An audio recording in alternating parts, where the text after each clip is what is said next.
Boa tarde para todos. Nós vamos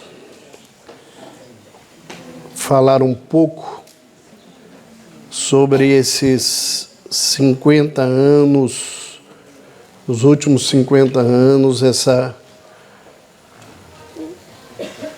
fase de crescimento sobre saúde e espiritualidade dentro da universidade, dentro das academias, em todo o processo.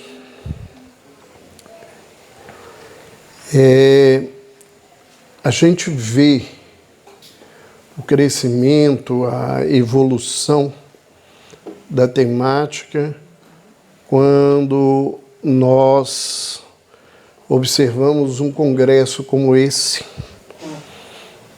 na sua sétima edição, né? A gente sabe da luta, né? Da busca de termos elementos para fazer esse trabalho aqui no Porto, já que nós tivemos a oportunidade de acompanhar a evolução desses eventos. Só o ano passado, por motivo de saúde, que não tivemos aqui. E, para mim, foi uma imensa alegria ver esse trabalho, ver companheiros novos, ver participações tão importantes nesse momento, que identificam esse crescimento, né, que não só ocorre aqui nessa tarefa, mas nós vamos ver que ele se encontra presente de uma maneira muito mais intensa do que a gente observa, né? Então, nós vamos levantar aqui algumas ideias que são importantes, né? Por que essa preocupação de se vincular ciência e espiritualidade?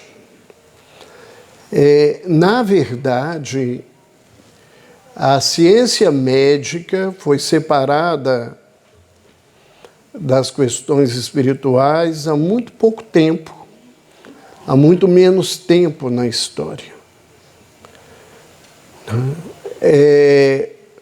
O que parece ser o natural, que é essa invasão do materialismo dentro da universidade, essa tentativa de se destruir o papel da espiritualidade diante da ciência, é uma coisa muito nova diante da história do homem. Santo Agostinho, num dos seus livros, De Trinitate, ele diz que a fé procura e o intelecto encontra. Nós vemos Albert Einstein nos dizendo que a ciência sem religião é manca e a religião sem ciência é cega. Que é fundamental essa reunião, que nós temos que fazer esse movimento. E no capítulo 1 de A Gênese, Kardec nos diz que o Espiritismo e a ciência completam-se um ao outro. A ciência sem o Espiritismo fica impossível explicar certos fenômenos só com as leis da matéria. Ao Espiritismo sem a ciência lhe faltaria apoio e controle. Então, nós precisamos desses dois elementos para que a compreensão, para que o entendimento, para que a própria evolução do conhecimento aconteça. E muitas vezes nós vemos, né, as pessoas fazendo essa crítica ao campo religioso, ao campo da ciência, pelo abandono da questão da espiritualidade. Mas, embora falemos sempre que a doutrina espírita tem o seu tríplice aspecto, no Brasil a gente fala em filosofia, ciência, religião. Aqui em Portugal eu sei que se usa ciência, filosofia e moral.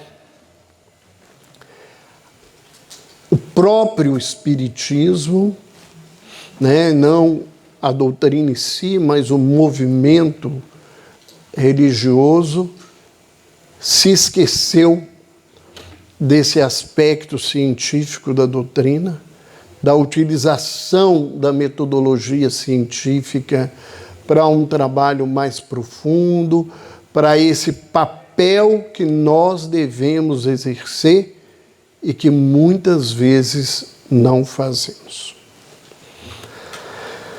Vamos pensar no seguinte, né? Hipócrates já dizia que há uma circulação comum, uma respiração comum, e todas as coisas estão relacionadas. Eu costumo dizer que o homem, né, tem mania de esquartejamento. Nós temos mania de dividir as coisas e perdemos esse sentido de unidade. Muita gente chega ao meu consultório ou chega a mim depois das minhas atividades e pergunta assim: a minha doença é física ou é espiritual? Isso não existe. Não existe uma doença física e uma doença espiritual.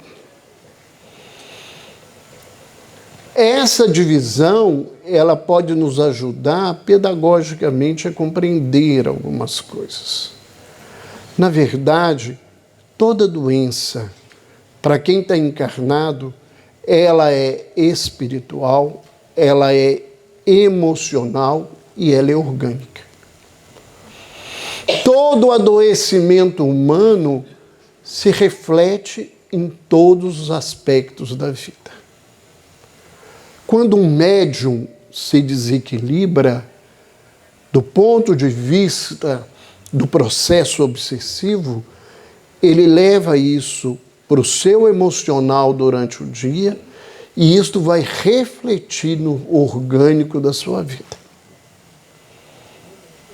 E todas as vezes que nós adoecemos o corpo, todas as vezes que nós ferimos o nosso corpo e sentimos dor e desconforto, isso vai provocar alterações no campo emocional e no campo espiritual.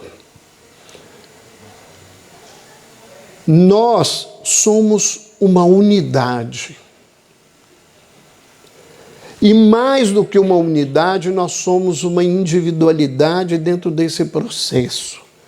Cada um de nós tem as suas condições específicas e no todo nós fazemos parte de uma família universal que tem esse contexto. Hipócrates ainda nos dizia, né, há aproximadamente 500 anos antes do Cristo, tuas forças naturais, as que estão dentro de ti, serão as que curarão tuas doenças.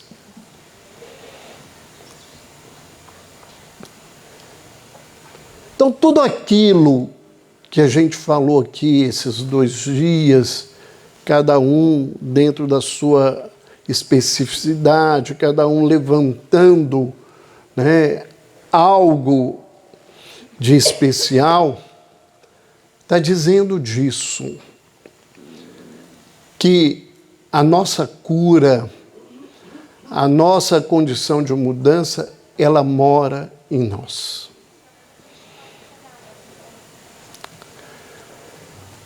No livro Fonte Viva, capítulo 86, o Espírito Emmanuel escreve uma página bonita comentando um versículo do apóstolo Tiago, falando sobre a oração do justo.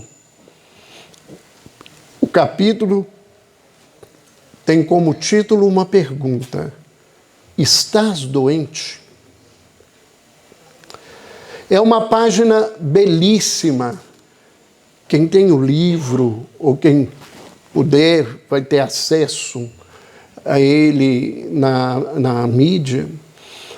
Ele é um capítulo onde Emmanuel começa dizendo que o remédio ajuda, a injeção alivia, mas que todos os males procedem do coração. É uma aula de aprendizado sobre a questão da saúde. Tanto que essa página, há aproximadamente 35, 37 anos, é a página que inicia o tratamento dos nossos pacientes no grupo de estudos de Espiritismo e Psiquiatria. É o primeiro texto que eles vão ter contato. Então, nós não estamos falando aqui de novidade nenhuma. E nós vamos ver que muitas coisas aconteceram, mudaram, embora muita gente queira nos dizer que não, e que muitas coisas que nós acreditamos que faz parte da história da humanidade durante muito tempo, que não é verdade.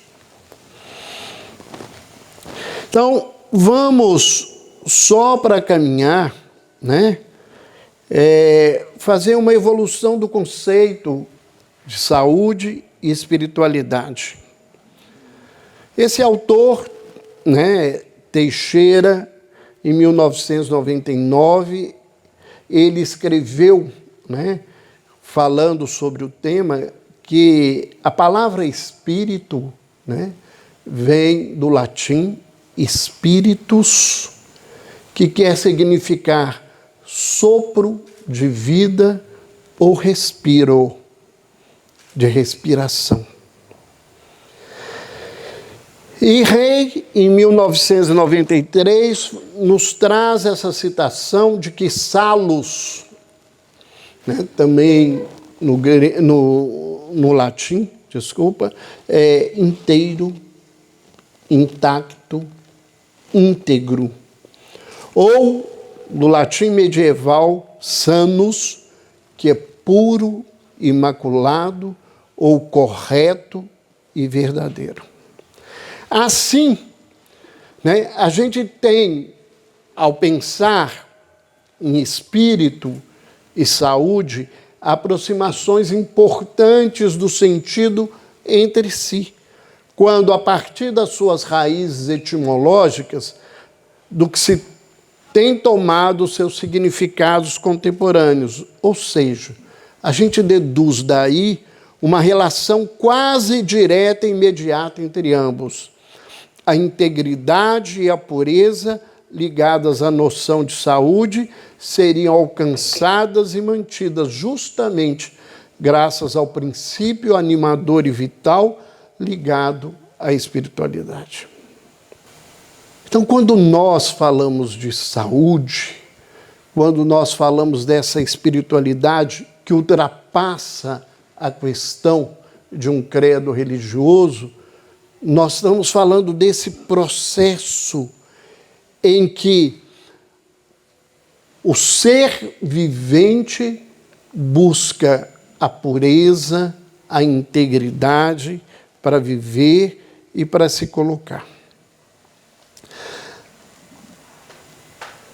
No contexto da história, muitas vezes nós não temos ideia, porque a história nos é contada de acordo com o contador.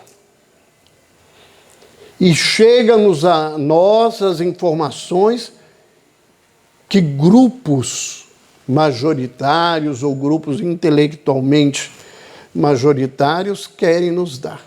Então, nós temos mitos que falam sobre o conflito entre ciência e religião que, às vezes, muita gente não conhece. Por exemplo, eu estou colocando aqui porque, retomando o tema e estudando esses artigos que eu fui buscar, eu fui ter ideia de coisas que também eu achava que a história era um pouco diferente. Então, a ideia de um perene e inevitável conflito entre ciência e religião foi um mito histórico criado no final do século XIX. Essa história que ciência e religião não dão certo, que tem que estar separados, que sempre viveram em conflitos, isso não é verdade. Isso foi nos dado a partir do final do século XIX, quando o materialismo tomou a sua vigência, quando as ideias, principalmente a partir de Marx, foram criando que as coisas eram racionais, separadas, até essa ideia de que quem separa o espírito, a ciência da religião, a razão da coisa, por exemplo, é René Descartes? Nunca. Quando ele diz que penso, logo existo, e ele desenvolve a partir da ideia dessa dualidade, ele não está falando de uma separação, ele está falando de uma abordagem. Ele era um homem religioso. Então, um exemplo de um mito histórico, que é que a Idade Média, como um período das trevas, ali se proibia a dissecção de cadáveres por razão religiosa e se acreditava que a Terra era plana e que Giordano Bruno foi morto por suas crenças científicas e que a Revolução Científica foi uma reação científica materialista antirreligiosa. Isso não é verdade. Tanto que nós vamos ver que na própria Idade Média e no início da Renascença, o conhecimento sobre os cadáveres era imenso. E esses trabalhos eram publicados, e mais, esses estudos eram feitos dentro das grandes escolas do mundo, que todas eram mandadas pelos padres católicos.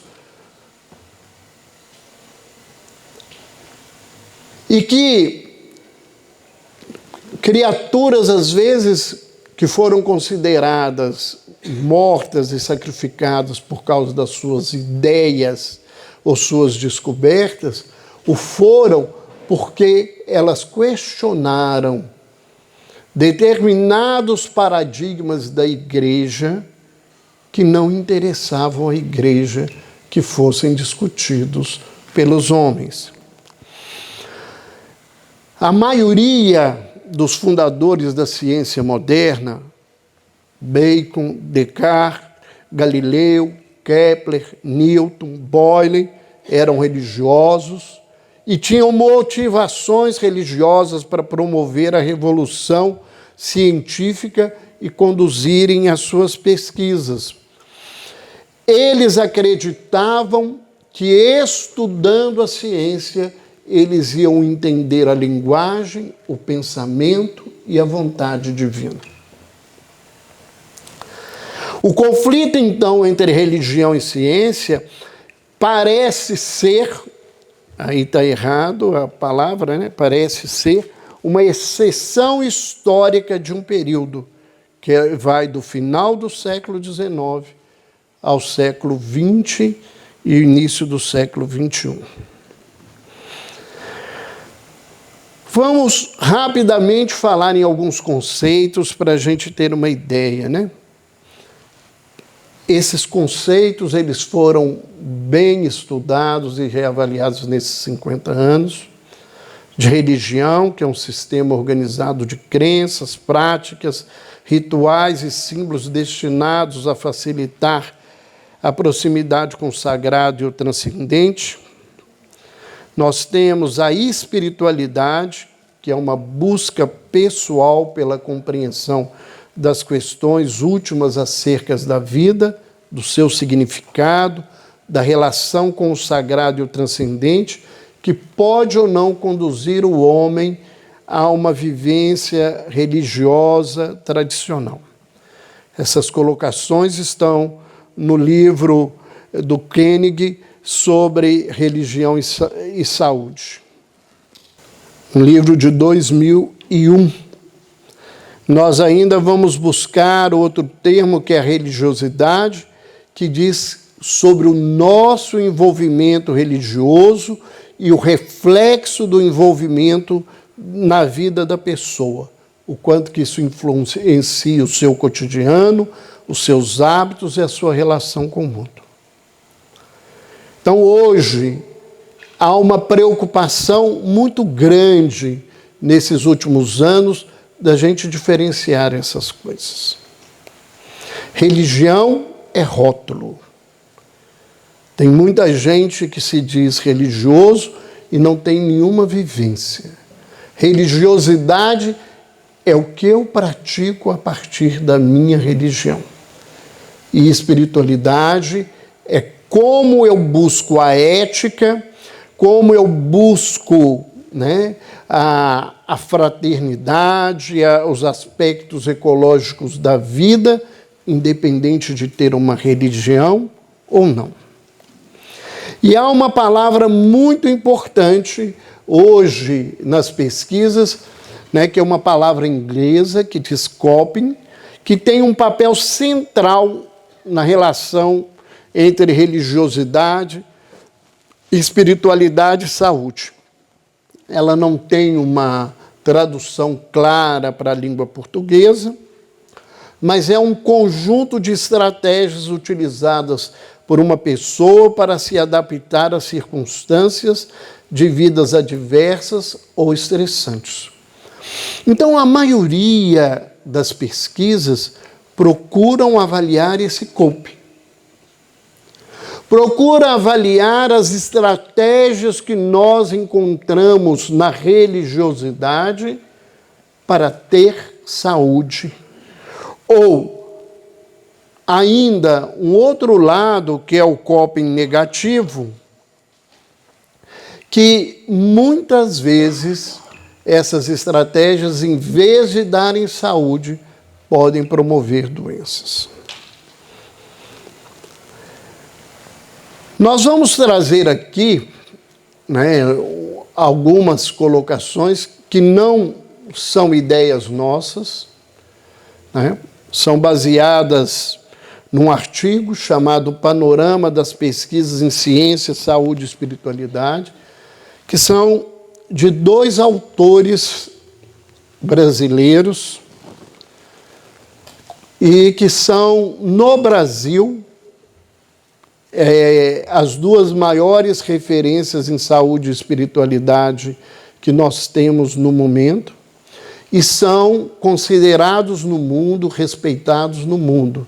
São o Dr. Alexander Moreira de Almeida, que está vinculado à Universidade Federal de Juiz de Fora, no estado onde eu resido, no estado de Minas Gerais, e que é hoje o grande responsável na Associação Mundial de Psiquiatria pelo Departamento de Saúde Mental e Espiritualidade.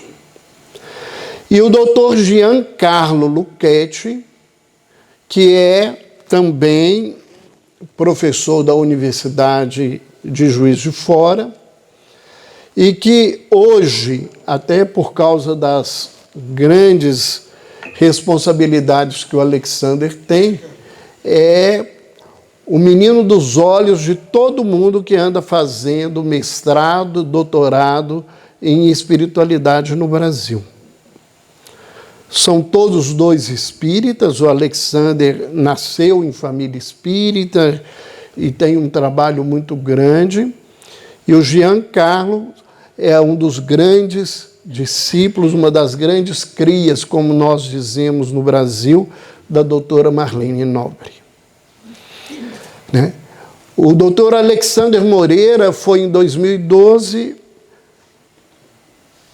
o pesquisador brasileiro, independente da área que fosse, mais citado no mundo naquele ano. E o doutor Giancarlo Lucchetti, em 2015 ou 2016, também teve esse prêmio como a maior referência em pesquisa no campo brasileiro, citado em diversos trabalhos, não só no Brasil, como fora do Brasil. Então, são eles que nos vão falar dessas coisas, né? Eu tenho o hábito de fazer essas referências, porque, embora seja médico, né, eu não sou um homem de pesquisas, né? Fui formado para a área clínica, trabalho com a área clínica. Na minha época não havia essa preocupação tão grande que os médicos fossem pesquisadores, né? Então, eles têm uma cabeça, uma observação diferenciada da nossa, e como a gente está aqui em público, isso é divulgado, nós precisamos deixar claro que essas informações não são nossas e nós só estamos usando e abusando deles. Eu tenho certeza que eles não vão brigar por isso. Nas últimas décadas, evidências científicas vêm corroborando com a influência da espiritualidade em desfechos de saúde em geral. Em 2016, um levantamento de artigos da PubMed, foram encontrados mais de 30 mil artigos publicados com os unitermos espiritual e religio nos últimos 15 anos. Ou seja, que entre 2000 e 2015 foram publicados no mundo 30 mil artigos sobre saúde e religião. Estima-se que pelo menos 7 artigos novos sobre a temática são publicados por dia no mundo. Então, isso é muito importante, né? Porque eu sei que vocês convivem num país onde a academia faz questão que essas coisas fiquem separadas e colocam os profissionais que juntam isso como se fossem pessoas ignorantes, místicas, dando ideias falsas, né? E essas informações, me perdoem os colegas, elas são falsas e mentirosas. Ao contrário, as pessoas que fazem isso nesse país, elas estão andando à frente, caminhando com a ciência. Saúde e espiritualidade hoje é uma preocupação da Organização Mundial de Saúde, é uma preocupação da grande maioria das associações de especialidades médicas. E quem faz esse trabalho, ele está seguindo o caminho e a ordem das coisas que estão acontecendo. Koenig, né, Harold Koenig, da Universidade de Duke, na Virgínia, que é considerado a maior referência em saúde e espiritualidade do mundo encarnado. A maioria desses companheiros todos tiveram a oportunidade de estudar com ele, acompanho o trabalho dele. Eu tive a oportunidade por 2 vezes de dirigir mesas onde que o Dr. Harold Koenig apresentou seus trabalhos para os médicos brasileiros. Ele dizia que apenas na última década, entre 2000 e 2010, tinham sido publicados mais artigos do que antes do ano 2000. Então, nós vemos um crescimento nesses últimos 19 anos enorme dentro desse trabalho. No Brasil, é evidente, o pessoal que trabalha na pesquisa com esse grupo, eles têm um trabalho que eles mostram que, a partir da ida do Dr. Koenig no Brasil, o número de trabalhos sobre saúde e espiritualidade foi crescendo cada vez mais e de uma maneira mais vertiginosa no Brasil. E isso deveria ser um motivo de alegria, e se a gente pode usar esse termo de uma maneira positiva, de orgulho ao movimento espírita, porque isso se deveu ao trabalho da Associação Médico Espírita do Brasil, na figura da doutora Marlene Nobre, que levou esse companheiro ao Brasil para, por 2 vezes, falar sobre esse tema, mudando o caminho das pesquisas sobre espiritualidade no nosso país. As evidências científicas, mostram a grande influência dessa dimensão na saúde física e mental dos indivíduos. Então, nós vamos ver que a maioria dos estudos mostra que a espiritualidade possui efeitos favoráveis nos desfechos em saúde, como melhor qualidade de vida, maior sobrevida, melhor saúde mental, maior preocupação com a própria saúde e menor prevalência das doenças em geral. Esses fatores são muito importantes, Foram esses fatores que fizeram que as pesquisas em saúde e espiritualidade nos últimos 50 anos crescessem nos Estados Unidos.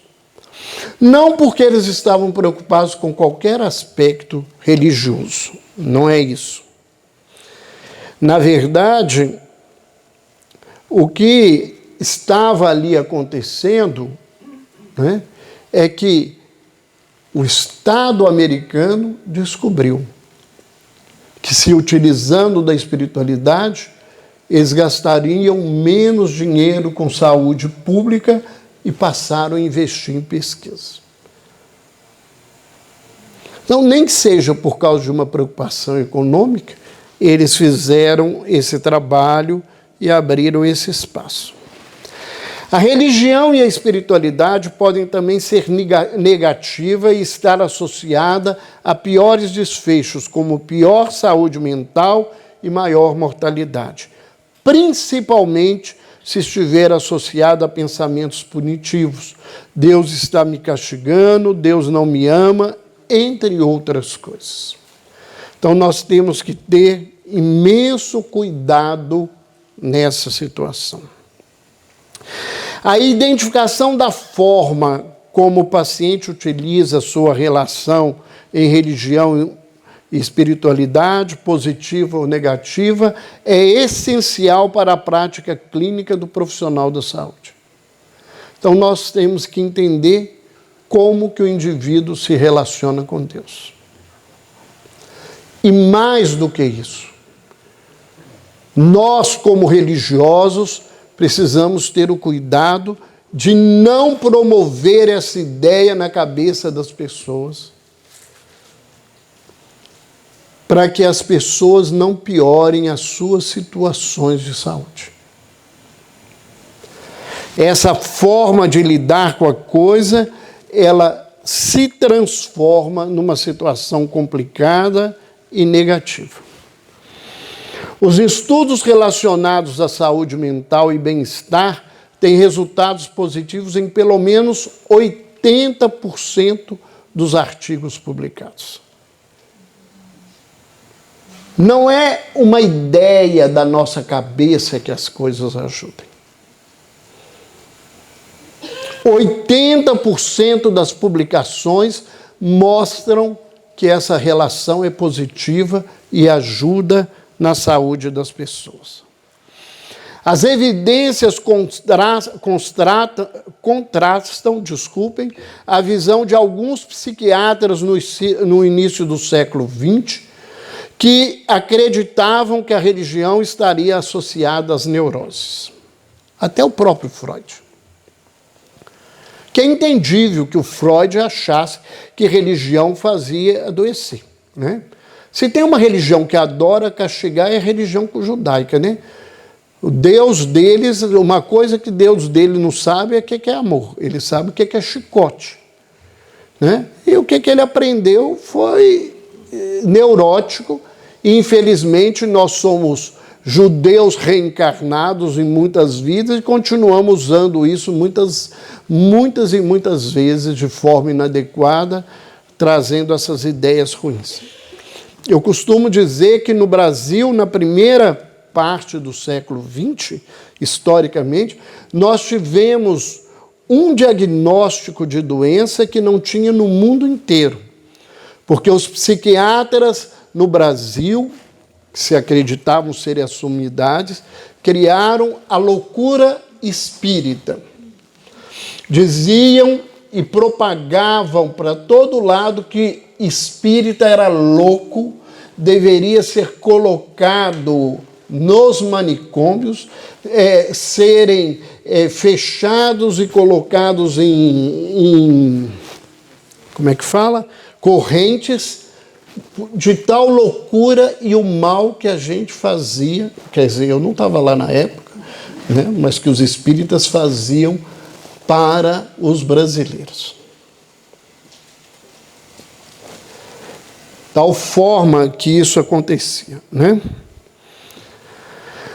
Os estudos, ao contrário, apontam para menores prevalências em pessoas que têm religiosidade, em pessoas que têm espiritualidade, de depressão, de tentativa de suicídio.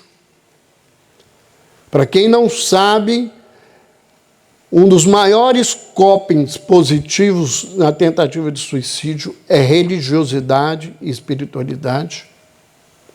Ou seja, é uma ferramenta fundamental nesse caso. É também o maior coping positivo no uso e abuso de substâncias. Pessoas que têm prática religiosa, pessoas que têm uma vivência de espiritualidade, usam menos e têm menos casos de abuso e dependência de álcool e drogas. A religiosidade e a espiritualidade diminui a delinquência, diminui o estado de estresse e a ansiedade. Costumo brincar que quando fala que religiosidade diminui estresse, deve ser de todo mundo, exceto de quem dirige hospital espírita no Brasil. Que a gente só vive de estresse e ansiedade para lidar com esse trabalho na nossa vida. Eu digo. Os estudos indicam maiores taxas de remissão em doenças psiquiátricas para as pessoas com maiores crenças religiosas e espirituais. Ainda nos fala que há evidência de que a espiritualidade teria efeitos benéficos em medidas de bem-estar, como autoestima, esperança, felicidade e otimismo. Gente, isso é fundamental para a vida. Tem muita gente se matando e morrendo por falta dessas coisas. Por falta de autoestima, de esperança, de felicidade e otimismo. Eu nunca fui ao continente africano, né? Mas aqueles que foram, né, têm um encontro com a miséria como muito poucos acontece. Mas aqueles povos, eles são extremamente religiosos. E a religiosidade faz parte da vida deles. Então, conversando com Andrei Moreira, que muita gente conhece, né, do movimento espírita, o Andrei é um dos coordenadores da Fraternidade Sem Fronteiras, é um companheiro nosso de trabalho, não só profissional, porque ele é um dos sócios da clínica que nós trabalhamos, mas também do movimento. Ele diz que no meio da miséria, no interior do Moçambique, ele não viu ninguém deprimido. E a gente vê deprimidos sobrando nesse mundo onde a gente tem o que comer, tem o que vestir, e lá, às vezes, as pessoas ficam 13 dias, né, comendo água com alguma farinha de alguma semente, ou às vezes comendo rato, calango, porque não tem comida nenhuma. Eu costumo dizer que o quadro mais pesado que eu atendi nesses 40 anos de depressão foi de uma das pessoas mais ricas que eu conheci na vida. Eu não sei nem entender o dinheiro que ela tem e as coisas que ela vive. Mas também nunca vi tanta infelicidade, tanto sofrimento numa pessoa, apesar de tanto dinheiro e de tantos recursos materiais. As evidências de que pessoas com maior espiritualidade são mais cuidadosas com saúde, participam mais de campanhas preventivas e adotam mais comportamentos saudáveis. Então, nós vamos vendo, à medida em que vamos caminhando, o quanto esses trabalhos, nesses últimos 50 anos, vêm nos mostrando essa evolução e essa realidade. Na área de saúde física, as principais evidências estão relacionadas à menor mortalidade das pessoas com maiores níveis de espiritualidade. Ou seja, que as pessoas morrem menos das suas doenças, respondem melhor aos seus tratamentos. 3 revisões sistemáticas recentes estimam que essa redução possa ser de 18% a 25% e que esse efeito seria comparável a outras intervenções em saúde. Ou seja, que pessoas que têm uma vivência espiritual têm mesmo resultado, às vezes, que pessoas recebem um tratamento médico, um tratamento psicológico, né, sem receberem esse outro recurso e essa outra situação. Estudos destacam que mesmo outras morbidades como hipertensão, acidentes vasculares encefálicos, síndromes demenciais, desfechos em cirurgias cardíacas e diabetes ainda apresentam mais resultados favoráveis do que desfavoráveis. Então, cada vez mais, nós estamos tendo trabalhos, recursos que nos mostram a importância da espiritualidade na saúde. Existem questionamentos quanto à aplicabilidade desses dados e as reais evidências de intervenções que estimulem a dimensão espiritual ou religiosa. Como em qualquer prática terapêutica. Mas as revisões sistemáticas que avaliaram intervenções religiosas e espirituais tiveram resultados promissores, mostrando que as pessoas religiosas ou espiritualizadas têm menor ansiedade, menor depressão, menos dor, melhor funcionalidade e melhor qualidade de vida em pacientes com câncer. O quanto, gente, é importante um profissional de saúde saber sobre isso, se utilizar disso na vida da criatura. Isto é fundamental no nosso momento. Apesar de já existir um grande número de estudos e evidências sobre a relação entre espiritualidade e saúde, os mecanismos que seriam mediadores dessa associação ainda não são totalmente compreendidos. Não é novidade nenhuma, a gente não sabe um monte de coisa que a gente usa, como é que funciona. Né? Muitas coisas que vocês ouvem assim, tal remédio funciona em tal área, a gente tem ideias, evidências, mas a gente não tem essas certezas na caminhada. Alguns dos possíveis mecanismos encontrados de pessoas com maiores níveis de espiritualidade tiveram menores níveis de cortisol, né?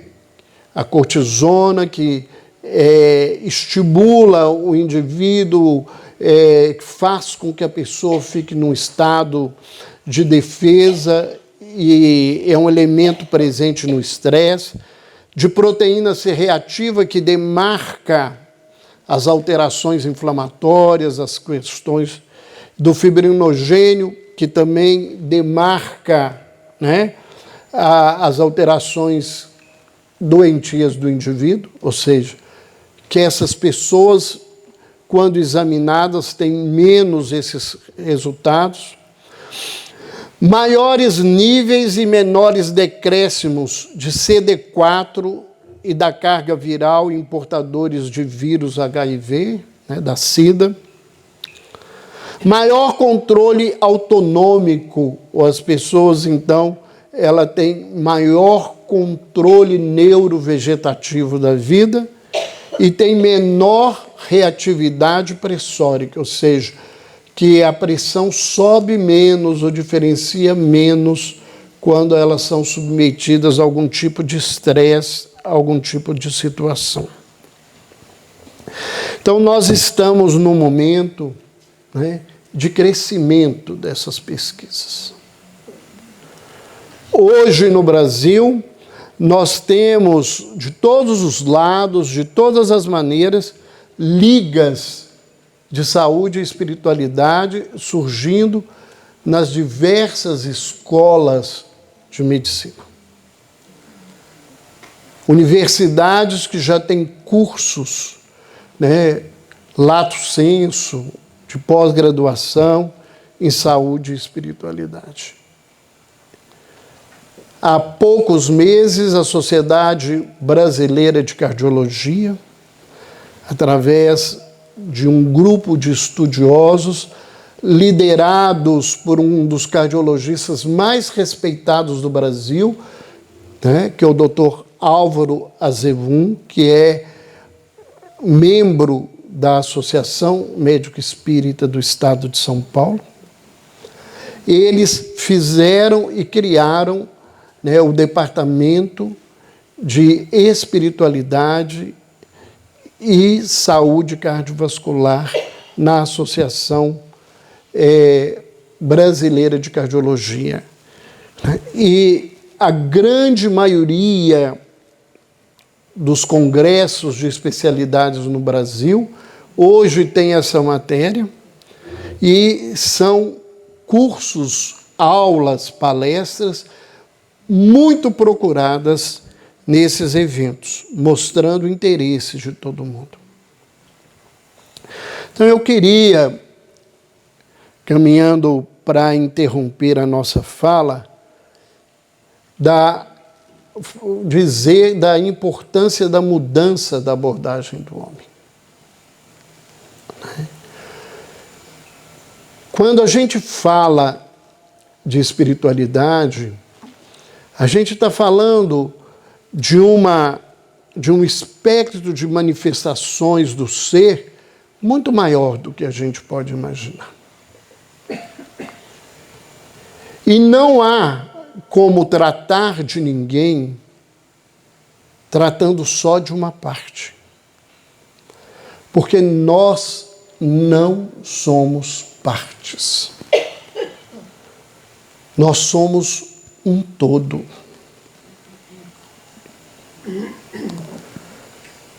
Somos criaturas, como eu falava ontem, doentes à busca da alta, num planeta extremamente adoecido.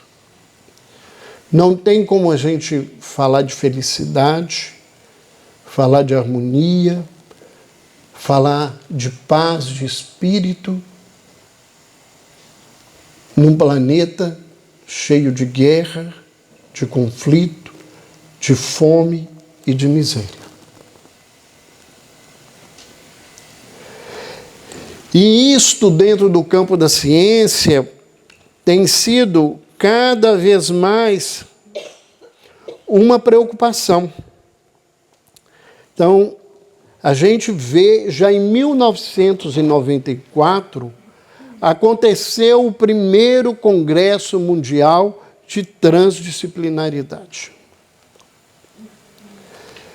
E esse congresso, ele montou, né, uma declaração com diversos artigos, mostrando essa importância de uma visão diferente. E no artigo 1º, ele dizia que qualquer tentativa de reduzir o ser humano a uma mera definição e de dissolvê-lo nas estruturas formais, sejam elas quais forem, é incompatível com a visão transdisciplinar. Então, nós precisamos cada vez mais lutar e buscar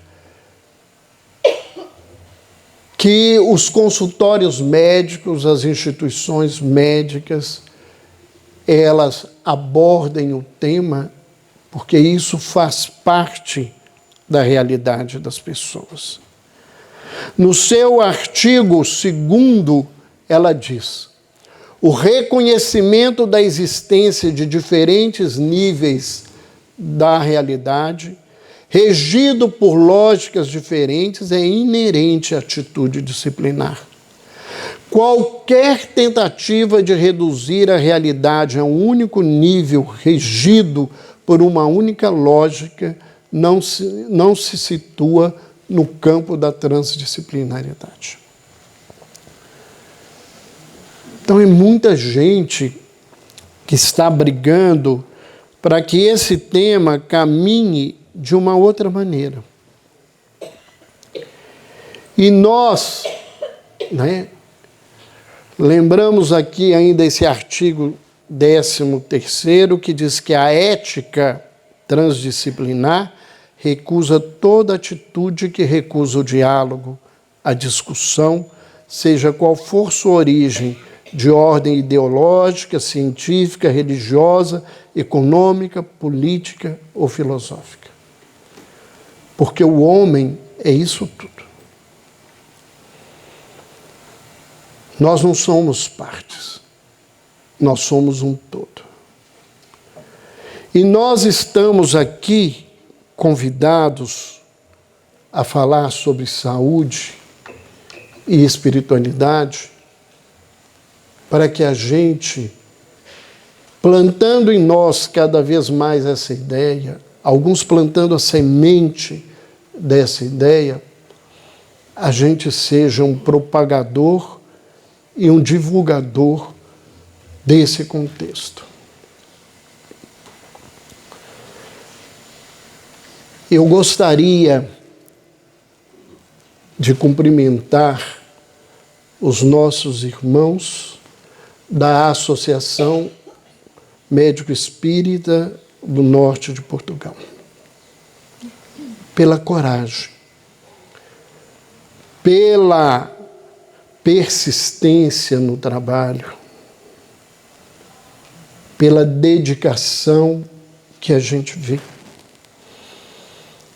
Quando, em 2013, aconteceu o primeiro evento, né? A gente sabe das lutas, das dificuldades, né? Da busca da ajuda dos brasileiros para que pudesse esse evento acontecer. E hoje a gente vê que, embora muito brasileiro tenha subido aqui, mas estão em Portugal, né, estão numa condição de cidadãos portugueses, isso já não é mais uma necessidade. Né? Vocês estão realizando um trabalho de primeira qualidade. Os resultados, as palestras, os trabalhos que eu pude ler lá fora mostram a seriedade e a dedicação de todos vocês.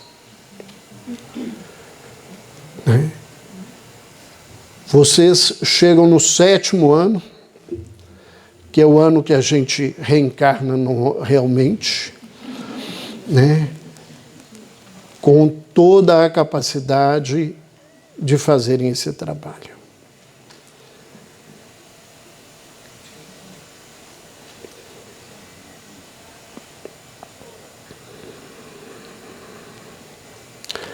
Tenho a certeza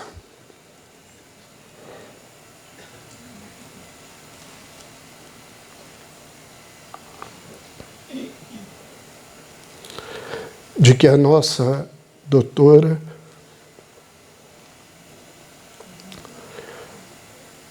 como eu sempre a chamava, sem dizer-lhe o nome, né? Doutora, está extremamente feliz com tudo que ela presenciou aqui nesses 2 dias. E nós se cumprimentamos vocês. Agradecemos a ela por todo o esforço, o sacrifício que culminou com o estado de saúde que ela acabou vivendo nos últimos tempos antes de desencarnar. E que criou um espaço no Brasil para a medicina e espiritualidade impressionante. E que abriu picadas neste continente, no continente americano, que até então pareciam impossíveis. Que nós possamos sair daqui na certeza de que Deus, de que Jesus, nosso Mestre, que o Dr. Bezerra de Menezes, que Leon Denis, que coordenam esse trabalho, né? Que todos aqueles espíritos portugueses que têm nos acompanhado desde 2005, né, sob o comando de Isabel a Santa, de Antônio Joaquim Freire, eles possam receberem de nós o agradecimento sincero por tudo que aqui aconteceu, por todo esse trabalho que foi realizado.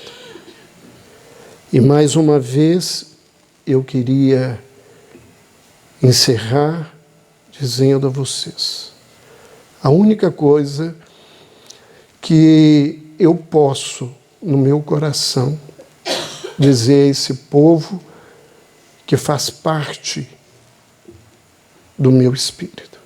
Muito obrigado.